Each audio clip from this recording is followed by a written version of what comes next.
सोनेशी पाठक बातमीपत्रात आपलं स्वागत। बातमीपत्रात आता आढावा घेणार आहोत वेगवेगळ्या क्षेत्रातल्या टॉप 9 घडामोडींचा। सुरुवातीला बघूयात मोठ्या बातम्या। अत्यावश्यक सेवा वगळून देशभरातील निवासी डॉक्टरांचं आज काम बंद आंदोलन। रुग्णालयातील ओपीडी सेवा ही बंद राहणार। कोलकातामधील महिला डॉक्टरवर झालेल्या अत्याचाराच्या निषेधार्थ आंदोलन। मी जे बोललो ते बोललो, गुन्हा दाखल झाला असेल तर नोटीस आल्यावर बघू, हिंदू एकत्र राहावा हा उद्देश। गुन्हा दाखल झाल्यानंतर रामगिरी महाराज यांचं वक्तव्य। गुन्हा दाखल झालेल्या रामगिरी महाराज यांच्या कार्यक्रमाला मुख्यमंत्री शिंदेंची हजेरी। महाराष्ट्रात संतांच्या केसालाही धक्का लावण्याची हिंमत कोणी करू नये, मुख्यमंत्री शिंदेंचं वक्तव्य।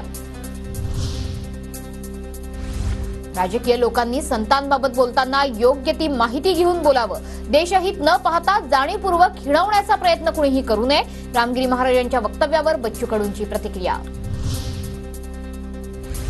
आम्ही संत परंपरेतील हिंदू, नवीन संत हे संत नव्हे तर महाराष्ट्राला लागलेले जंत, शरद पवार गटाच्या जितेंद्र आव्हाडांचं वक्तव्य।